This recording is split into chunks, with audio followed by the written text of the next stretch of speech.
Alright, so we're going to start welding up the body panels today. Like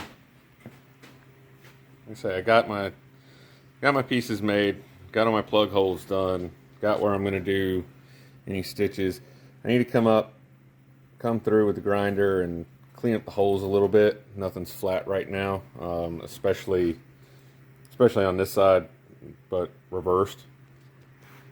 So yeah, I mean, that's just what we're doing today. Hopefully, this should go pretty quick. I think the big thing that's going to take time is getting that deck cut out and cleaned up. That thing's really rough. I'm hoping that I don't have to make a new bracket. I'm hoping that bracket, I can get all that glob of bubblegum weld just taken off of it.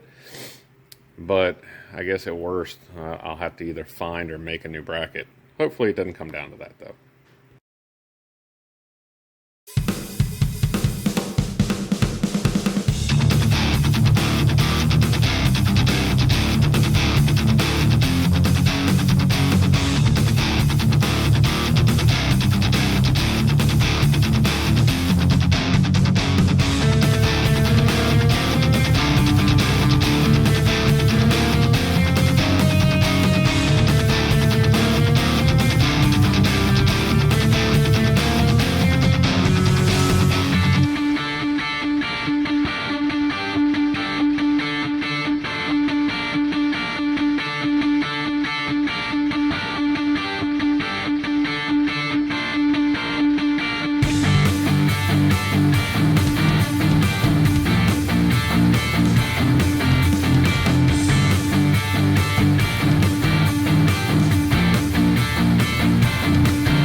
so I got my panels in. I think, if memory serves me, I've been actually calling these patch panels, and they're not. So what they are, I guess, more than anything, are reinforcement plates. So this unit, and then the other green unit, that one there.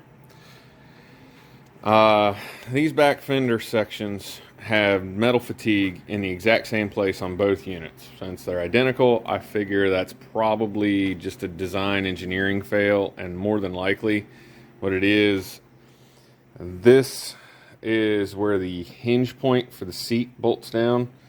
These are where the seat springs come through. And this corner here is where the is where you really get on and off of this little garden tractor on both units. And more than likely what it is because of how it bolts in, people, when this is the right way, people put stuff like rest their weight on it and things like that, and it just fatigues out in this corner. Now, as you can see from this side, maybe not, lighting sucks. After that plate went in, I went and welded up all the cracks. And yeah, I know, everything's got to get ground down. I know, it's ugly. But I welded up all the cracks and everything. And made sure to weld through onto the new metal.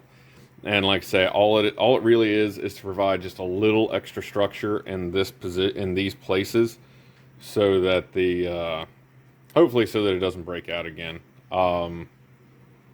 I did not clean this area very well, or at least not as good as I thought I did, and I did not have the metal properly backed. I was having a difficult time getting clamps in here that would hold it.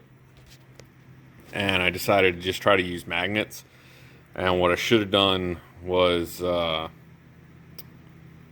I don't know what I should have done. But the magnets didn't hold as well as I wanted. You can see there's gaps in here. So I'm going to have to come back through and probably cut the tacks out and redo all that. But I think these will work. I got to get the mounting hole drilled. I got to get the couple of holes out of here drilled. I'm going to throw a couple of stitch welds on here to go, just to kind of even up the tacks, you know, complete corners and stuff like that. Then I guess I'm going to grind it, and then what I should have done first was pressure wash it, but I'll do that last. It's fine. It doesn't really matter that much on this. Showing you the floor like you care. So that's where we're at with this one. I'm going to button it up, and then I'm probably going to get to cutting the bracket off the other side before I do any real cleanup or anything. I'll give time for stuff to cool down and, you know, just generally be all right.